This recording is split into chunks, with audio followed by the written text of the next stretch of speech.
Kobe Bryant est considéré comme l'un des plus grands joueurs de basketball de tous les temps. Il a remporté 5 championnats et a été 18 fois membre de l'équipe All-Star, élu plusieurs fois meilleur joueur de la NBA, et il est le meilleur marqueur de l'histoire des Lakers. Kobe Bryant était connu pour sa mentalité de dur à cuire dans la poursuite incessante de la victoire. Malheureusement, il est décédé en janvier 2020, mais ses leçons sur la grandeur et le fait d'être le meilleur possible restent dans nos mémoires. Pour rendre hommage à l'un des plus grands joueurs de tous les temps, passons en revue les règles de Kobe Bryant en matière de réussite.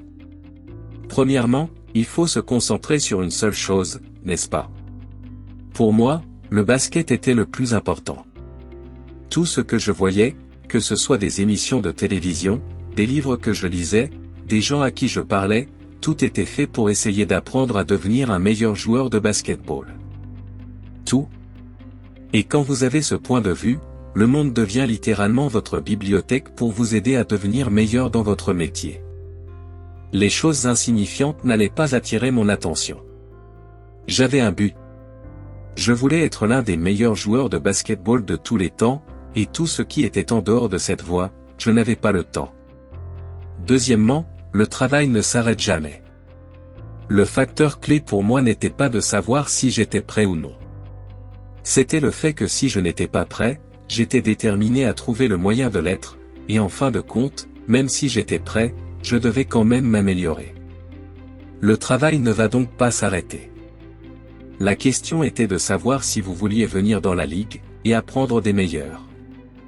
Et je fais le calcul dans ma tête. Je regarde Stockton, combien d'années il joue avec Drexler? Combien d'années il joue avec MJ? Combien d'années de plus il joue avec Hakim? Ce sont des joueurs que j'ai étudiés en grandissant, et la meilleure façon d'apprendre d'eux, c'est de sortir du film, de la page, et de les voir face à face. C'est la meilleure façon d'apprendre. C'était comme une base de données. J'avais en tête tout ce qu'ils pouvaient faire, ce qu'ils n'aimaient pas faire, où ils le faisaient, quand ils le faisaient. Si je pouvais voir cela de près, ce serait la meilleure forme d'éducation que je pourrais recevoir. Troisièmement, le travail est fait avant le match. Non, j'ai toujours rêvé, quand j'étais enfant, qu'il était possible de marquer 80, 90 ou 100 points. J'ai toujours eu ce rêve. Vous savez, parfois vous vous allongez dans votre lit et vous visualisez. En tout cas, c'est comme ça que je m'endormais. Je m'allongeais et je m'imaginais jouer pour les Lakers et j'imaginais à quoi ressemblaient les uniformes. J'imaginais l'endroit où nous allions jouer, l'odeur de l'arène et toutes ces choses. Et je me voyais, vous savez, en train de marquer 10 points d'affilée dans le rêve. Pourquoi interrompre ça? Vous n'allez pas faire un rêve et vous dire, d'accord, il rate ses 6 prochains points. Ça n'arrivera pas. Alors on continue à rêver et à rêver. Et avant de m'endormir, je suis à 120 points, et ainsi quand vous grandissez, vous enregistrez cela dans votre cerveau encore et encore, et puis, cet été-là, j'ai fait 1000 tirs par jour, 1000. En plus de la musculation et de ma condition physique. J'ai fait 1 millier de tirs. Et ce n'était pas seulement des tirs. Il y avait des tirs spécifiques. Je veux dire que je sortais du coin, j'allais vers le poteau, je jouais des pieds, le poteau sortait de l'écran. C'était très spécifique. Lorsque vous intégrez cela dans votre système et que vous allez sur le terrain, que vous exécutez des choses que vous avez déjà faites des milliers de fois et que vous avez ce rêve, alors cela devient possible. Oui, tout n'est pas chorégraphié, mais tout a été pratiqué tant de fois. C'est une seconde nature. Pourquoi le réinventer? C'est ce que je fais extrêmement bien.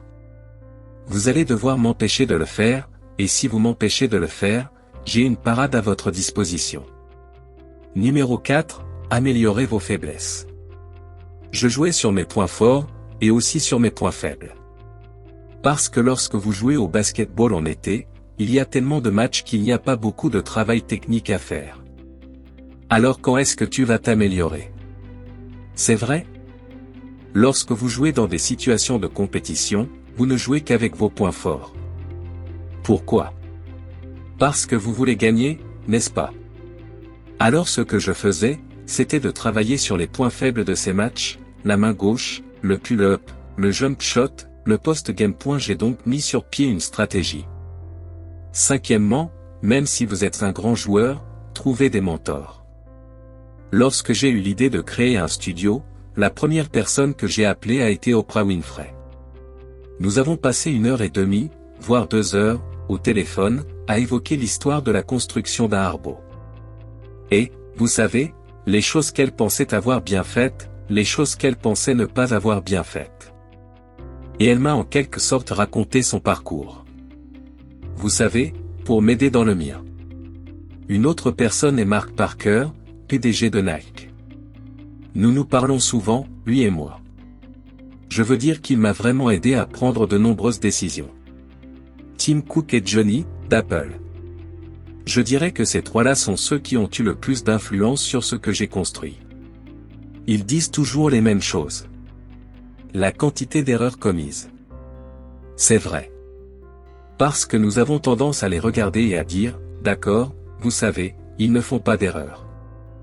Ils ne prennent pas de mauvaises décisions et cela ne pourrait pas être plus éloigné de la vérité. Vous faites tous des erreurs, vous prenez tous des décisions, et vous continuez à avancer. Oui, c'est vrai. Vous continuez à vous en sortir. Numéro 6, ne perdez jamais votre passion. Mais, vous savez, en NBA, c'était en fait plus facile parce que ce que j'ai trouvé en NBA, c'est que beaucoup de gars jouaient pour la stabilité financière. Et quand ils sont arrivés en NBA, ils ont obtenu cette stabilité financière. La passion, l'éthique de travail et l'obsession ont donc disparu. Et puis, il y avait les joueurs qui avaient cette passion, mais n'étaient pas prêts à consacrer toute leur vie à cela. C'est un choix. On a d'autres choses à faire. Vous avez une famille, vous avez toutes ces autres choses à faire. Le jeu ne peut pas être votre priorité absolue. Je me dis donc que ça va être amusant. Septièmement, il faut être compétitif.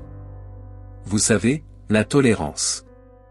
Pour cela et pour le type de culture que l'organisation des Lakers représentait, ne pas gagner des championnats n'est pas toléré. Vous allez vous présenter pour jouer et vous allez faire des efforts pendant cette mêlée, pendant cet exercice. Je vais vous battre. Je vous ferai savoir que je vous ai battu. Je vais vous demander de reconsidérer votre vie professionnelle. Et pour la plupart, les gens diront, ok, ça ne fait pas un bon coéquipier. Eh bien, je ne suis pas ici pour être un grand coéquipier. Je suis là pour vous aider à gagner des championnats. Il y a donc une différence. Et vous savez, heureusement pour nous, et pour moi, nous avions une organisation qui, vous savez, c'était les championnats ou rien. Et ils ont très bien su l'identifier et faire venir des joueurs qui avaient ce sens de la compétition. Et ils se sont débarrassés de ceux qui refusaient. Si je dois me battre pour vous faire entrer dans le gymnase, c'est un problème. Vous voulez des joueurs qui sont des rats de gymnase, des joueurs qui veulent être dans le gymnase, qui veulent travailler, et à partir de là, vous construisez sur cette base. Mais si vous êtes paresseux, je ne veux pas vous parler. Tu vas me faire me sentir stupide. Tu vas baisser mon niveau. La mentalité de Mamba de Kobe Bryant était un état d'esprit d'amélioration continue, et sans fin dans la poursuite de votre potentiel le plus élevé, quelle que soit votre passion. Nous sommes donc arrivés au terme de cette vidéo. Si vous avez aimé, n'oubliez pas de nous laisser un pouce bleu, et de vous abonner pour ne rien manquer sur notre chaîne. Et comme toujours, merci d'avoir regardé et on se dit à très bientôt, dans une prochaine vidéo.